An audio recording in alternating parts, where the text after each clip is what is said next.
E aí, pessoal, sejam muito bem-vindos ao canal. Já se pegaram pensando se o que acontece quando a gente fecha os olhos e a mente viaja é só um show de luzes do cérebro, uma bagunça de memórias se ajeitando, ou se tem algo a mais por trás daquele enredo noturno? Será que são apenas desejos que a gente guarda às 7 chaves, como Freud sugeriu? Ou será que os sonhos guardam uma riqueza, um tesouro de significados que muitos no dia a dia mal percebem? Pois é, Carl Jung, aquele gênio da psicologia, acreditava com todas as forças que sim, havia muito mais. E é justamente isso que a gente vai desvendar neste vídeo. Porque os sonhos são de uma importância vital para a nossa cabeça e para o nosso corpo. E como essa arte milenar de interpretar o que se sonha pode, literalmente, reacender a nossa vida. Não percam essa jornada. Se inscrevam no canal para não ficar de fora dos próximos mergulhos profundos na mente humana.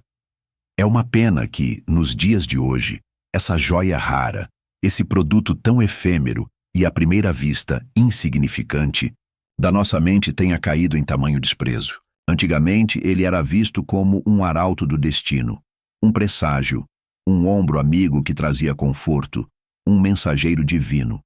Agora, a gente o enxerga como um enviado do nosso inconsciente, cuja missão é escancarar os segredos que se escondem da nossa mente consciente. E ele faz isso com uma maestria que surpreende, com uma completude de tirar o fôlego. A verdade é que decifrar o que se sonha era a espinha dorsal da terapia de Jung. Dizem por aí, e ele mesmo estimava, que ele desvendou nada menos que 80.000 sonhos, uma verdadeira montanha de narrativas noturnas. Em seus seminários, Jung batia na tecla: os sonhos são recados que sobem do inconsciente como balões coloridos. E para a gente entender o peso, a grandiosidade desses recados, precisamos primeiro compreender como Jung via o tal do inconsciente.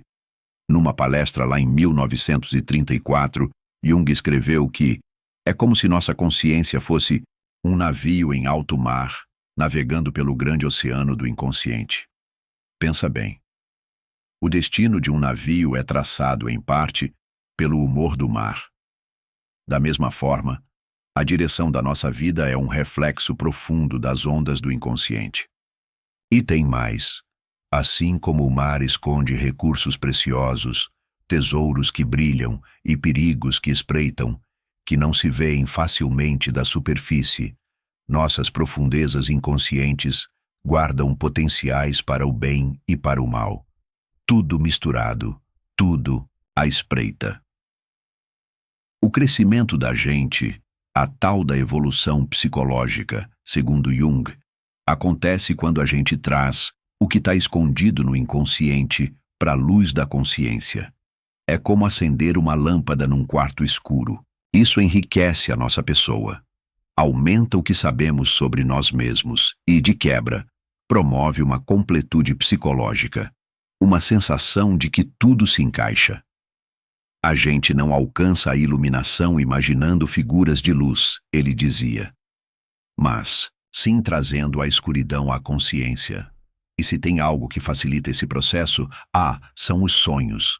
Eles agem como uma janela escancarada para a mente inconsciente. Jung explica com maestria. O sonho é um autorretrato espontâneo, em forma de símbolos, da situação real no inconsciente. O sonho é, especificamente, a voz do inconsciente. Dar ouvidos aos nossos sonhos, e com isso, trazer mais do inconsciente para o nosso lado consciente, nos presenteia com um monte de coisas boas. Uma delas é que os sonhos são como cofres de insights, de percepções que, na vida real, a gente não consegue ou não quer enxergar. Quando dormimos, a alma se ilumina completamente com muitos olhos. Com eles podemos ver tudo o que não pudemos ver durante o dia, disse Ésquilo há séculos. Aquelas intuições que te dão um frio na barriga, aqueles pressentimentos que não se explicam, aqueles palpites sobre a verdadeira cara das pessoas ao nosso redor, e até mesmo nossos pontos cegos, as auto-enganos que nos freiam. Tudo isso são exemplos de verdades que o nosso inconsciente pode nos revelar nos sonhos. Essa capacidade do sonho de desvendar um conhecimento que de outro jeito seria inacessível à consciência, explica por que, ao longo da história, nas palavras de Jung, o sonho tem sido visto como um oráculo que fala a verdade. Ou, como Jung detalha, o inconsciente é aquele ser obscuro que escuta o que nossos ouvidos conscientes não escutam e vê o que nossos olhos conscientes não percebem. Só nos damos conta dessa escuta inaudita, desse ver invisível, quando o inconsciente nos envia essas imagens esquecidas nos sonhos. É de arrepiar, não é? Como janelas que se abrem para o inconsciente, os sonhos também nos dão um mapa da saúde ou da doença do nosso corpo. Afinal, o inconsciente e a biologia do nosso corpo estão íntima e estranhamente conectados, e ele está lá, por trás das cortinas, regulando o funcionamento dos nossos órgãos. Por isso, ele é capaz de farejar pequenas anomalias no corpo, aquelas que mal se percebem. E não é nada incomum que o inconsciente escancare essas anomalias em sonhos, muito antes de qualquer sintoma óbvio dar as caras. Como explica James Hall, um psicanalista junguiano, não é nada fácil fazer diagnósticos orgânicos a partir de material onírico, embora haja muitos exemplos impressionantes de tais previsões. O sonho de uma explosão interna, precedendo o vazamento de um aneurisma da aorta, a aparição de figuras oníricas com doença da vesícula biliar, antes que a doença fosse suspeitada no sonhador, etc. É como se o corpo enviasse um telegrama noturno. Os sonhos também podem nos avisar sobre o tipo de futuro que nos espera se continuarmos teimando nos nossos erros. Os sonhos preparam, anunciam ou alertam sobre certas situações, muitas vezes muito antes de realmente acontecerem, escreveu Jung. Isso não é necessariamente um milagre ou uma premonição. A maioria das crises ou situações perigosas tem uma longa incubação. Apenas a mente consciente não está ciente disso. Os sonhos podem trair o segredo. Jung nos dá um exemplo de um sonho assim, desses que arrepiam. Um colega dele, um alpinista de fim de semana, contou a Jung o seguinte sonho.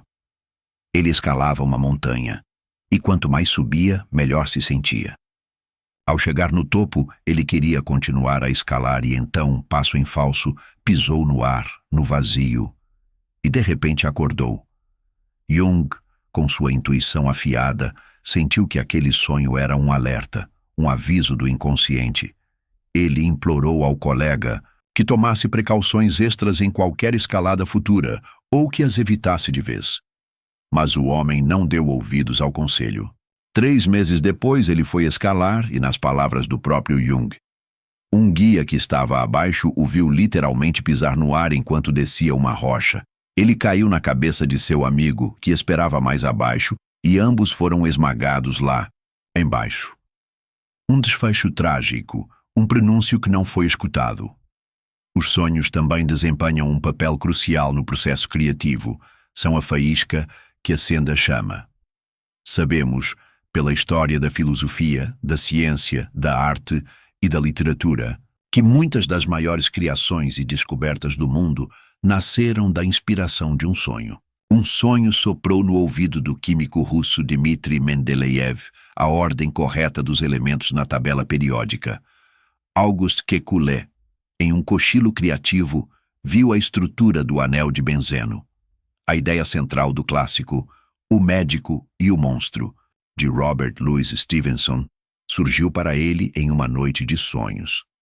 E o próprio Carl Jung afirmou que todas as suas maiores ideias foram concebidas no reino dos sonhos. No fim das contas, os únicos acontecimentos da minha vida que valem a pena contar são experiências internas, entre as quais incluo meus sonhos e visões. Elas formam a prima matéria do meu trabalho científico. Foram o magma ardente do qual o tesouro que tinha de ser lapidado se cristalizou. É como se a mente adormecida fosse uma forja de gênios. Os sonhos também têm o poder de nos libertar de uma visão de mundo que nos aperta demais, de uma existência que é monótona demais. Os sonhos que fazem isso às vezes são chamados de grandes sonhos. Grandes sonhos são aqueles altamente significativos, que ficam marcados na memória por toda a vida, e alguns até se revelam como as experiências mais valiosas da nossa existência. São aqueles sonhos que carregam um peso religioso ou espiritual, que trazem respostas para as eternas perguntas da vida, e que, de quebra, transformam a maneira como a gente se vê e como enxergamos o mundo. Sobre a natureza desses sonhos gigantes, a psicóloga suíça Marie-Louise von Franz explica: ocasionalmente temos um sonho tão distante da nossa vida, tão luminoso, palavra favorita de Jung, para uma experiência intensamente comovente, tão estranho e misterioso que parece não pertencer ao sonhador. É como uma visita de outro mundo, o que em verdade é, sendo o outro mundo, aquele subterrâneo, do inconsciente. Em tempos antigos, e ainda hoje entre algumas culturas, tais sonhos são considerados mensagens dos deuses ou de ancestrais. Esses sonhos são chamados de grandes sonhos por Jung. Jung contou um grande sonho particularmente marcante que ele teve em 1944, logo depois de sofrer um ataque cardíaco que quase o levou. Jung sonhou que caminhava por um deserto e, de repente, topou com uma capela antiga. Quando entrou, viu um yogi sentado na posição de lótus, imerso em profunda meditação. Jung continua: quando o olhei mais de perto, percebi que ele tinha o meu rosto. Olhei com profundo pavor e acordei com o pensamento: ahá, então é ele quem está me meditando. Ele tem um sonho e eu sou esse sonho. Eu sabia que quando ele acordasse, eu não existiria mais. Um encontro com o próprio self, numa dança entre a vida e a morte. Grandes sonhos são raros, como um eclipse. A maioria das pessoas não tem mais do que um punhado deles na vida. Os sonhos que mais nos visitam nas horas de sono são o que Jung chamava de sonhos compensatórios. A função desses sonhos é simples: compensar ou corrigir as nossas falhas, os erros, os desvios, as deficiências da nossa atitude consciente. Quanto mais a nossa mente consciente está desajustada da realidade, e quanto mais a gente foge das tarefas da vida, mais seremos visitados por sonhos com essa natureza compensatória. Quando prestamos atenção aos nossos sonhos, explica Marie-Louise von Franz, uma tendência autorreguladora da alma entra em jogo, que contrabalança a unilateralidade da consciência ou a completa, de modo que se alcança uma espécie de totalidade e um ótimo de vida. É como se a alma buscasse o seu próprio ponto de equilíbrio. Alguns exemplos vão clarear a natureza desses sonhos que compensam. Um homem que não cumpre seus deveres como pai vai sonhar que seus filhos o odeiam, para que ele se dê conta de que está fugindo de uma das tarefas mais importantes da vida. Uma mulher que está muito presa à sua persona, ou seja, à sua personalidade social, vai ter sonhos de cometer crimes ou de se envolver em comportamentos imorais, para que ela veja a sombra, o lado escuro e inconsciente da sua personalidade que ela precisa abraçar para desenvolver um caráter mais completo. Ou um homem que se aproxima da meia-idade, mas ainda vive grudado nos pais, vai sonhar que é uma criança desamparada, ou que está sendo sufocado até a morte, para que ele perceba o perigo que a falta de independência está criando para ele mesmo. A função compensatória dos sonhos oferece uma ajuda bem-vinda. Sonhos compensatórios iluminam a situação do paciente de uma forma que pode ser extremamente benéfica para a saúde. Eles lhe trazem memórias, insights, experiências, despertam qualidades adormecidas na personalidade e revelam o elemento inconsciente em seus relacionamentos. Então, raramente acontece que alguém que se deu ao trabalho de trabalhar seus sonhos permaneça sem enriquecimento e um alargamento de seu horizonte mental, afirmou Jung. É um verdadeiro banho de sabedoria. Mas se os sonhos são mensagens tão importantes, por que são tão difíceis de decifrar? Por que o inconsciente não nos apresenta esses recados de uma forma mais fácil de entender? é que enquanto a mente consciente é um campo de racionalidade e lógica, o inconsciente é, por natureza, um reino de irracionalidade. Ele não opera pelas leis da lógica e se comunica principalmente através de símbolos, não de palavras.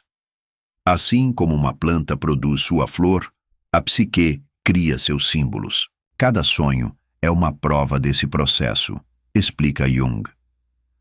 O fato de a mente consciente e o inconsciente falarem línguas diferentes explica por que os sonhos são tão enigmáticos, tão cheios de mistério.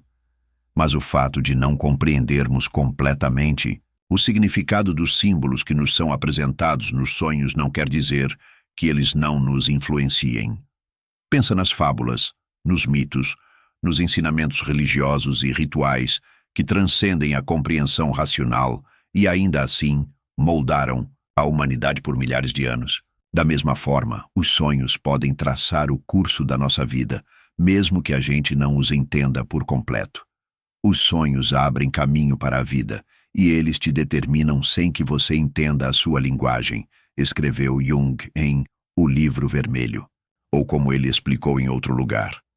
É frequentemente objetado que o do sonho deve ser ineficaz, a menos que o sonho seja compreendido. Isso não é tão certo, no entanto, pois muitas coisas podem ser eficazes sem serem compreendidas. Mas não há dúvida de que podemos aumentar seu efeito consideravelmente compreendendo o sonho. E isso é frequentemente necessário, porque a voz do inconsciente tão facilmente passa despercebida. É como um sussurro que se perde no vento. Para entender os sonhos e, com isso, aumentar seus efeitos em nossa vida, a gente deveria criar o hábito de registrar nossos sonhos logo que acordamos. Afinal, as lembranças dos sonhos se dissolvem rapidamente à medida que o dia avança, como névoa. Quando nos depararmos com um sonho que sentimos ser particularmente significativo, podemos nos dedicar ao que Jung chamava de amplificação do sonho. Amplificar um sonho envolve refletir sobre ele, tecendo ideias, conceitos e associações ao seu redor. Isso pode incluir resgatar memórias que acreditamos estar ligadas ao sonho, permitir que nossa intuição voe livremente sobre seu significado, ou pensar se o sonho se conecta a uma tarefa que não estamos cumprindo, ou se ele está compensando uma atitude consciente que está desajustada às exigências da vida. Ao interpretar um grande sonho, a amplificação ganha asas com o conhecimento de mitologia e religião, pois esses sonhos são muitas vezes feitos de símbolos e motivos que se repetem, encontrados em diversas culturas, em religiões e mitos ancestrais. Saberemos que topamos com a interpretação correta quando, nas palavras de Jung, a interpretação clica. Quando há a sensação de que ela atinge em cheio o fato, sabe-se que se está no caminho certo. É aquele momento de eureka, ou, como von Franz detalha sobre o método de amplificação de Jung. Jung não interpretava seus sonhos formando imediatamente uma ideia clara do que significavam. Em vez disso, ele os carregava consigo, vivia com eles internamente, por assim dizer. E lhes fazia perguntas. Se ele encontrava algo em um livro ou em uma experiência externa que o lembrava de uma imagem do sonho, ele o adicionava a essa imagem, por assim dizer, de modo que uma teia de ideias se desenvolvia, com uma riqueza em constante crescimento. É como construir uma obra de arte com pedaços de sonhos e de vida. Se a gente der mais atenção aos nossos sonhos e dedicar mais tempo para entendê-los, teremos em mãos um antídoto poderoso contra muitas das doenças que assombram nossa era. Porque na análise de Jung, muito do que aflige a sociedade moderna, sejam os níveis epidêmicos de doenças neuróticas, delírios coletivos, uma covardia generalizada na população, uma suscetibilidade extrema à propaganda, ou uma obediência cega a figuras de autoridade corruptas, é resultado de uma desconexão perigosa entre a mente consciente e o inconsciente. O homem moderno perdeu o contato com seus instintos, com os fatos básicos da natureza humana, e com uma sabedoria de senso comum que tem milhões de anos. Como são os sonhos que ajudam a forjar uma ponte para esse terreno antigo do nosso ser. Quanto mais atenção dermos aos nossos sonhos, mais encontraremos a força interior e a sabedoria intuitiva necessárias para florescer em uma sociedade doente. Ou como Jung explica, com a clareza de um cristal, os sonhos são produtos imparciais e espontâneos da psique inconsciente, fora do controle da vontade. Eles são pura natureza. Eles nos mostram a verdade nua e crua, natural e, portanto, são capazes, como nada mais é, de nos devolver uma atitude que está de acordo com a nossa natureza humana fundamental, quando nossa consciência se desviou muito de suas bases e caiu em um beco sem saída. É um retorno às nossas raízes mais profundas, e se você chegou até aqui, é porque essa jornada pelos reinos dos sonhos te chamou de verdade. Para que a gente continue explorando esses mistérios e outras profundezas da mente humana, deixa o seu like nesse vídeo, por favor. É o seu jeito de dizer para o YouTube que esse conteúdo é importante e merece alcançar mais almas curiosas. E claro, se inscreve no canal para a gente não perder o contato e você ficar por dentro de tudo que vem por aí. Qual foi o sonho mais estranho ou significativo que você já teve? Compartilha com a gente nos comentários. Vamos adorar saber.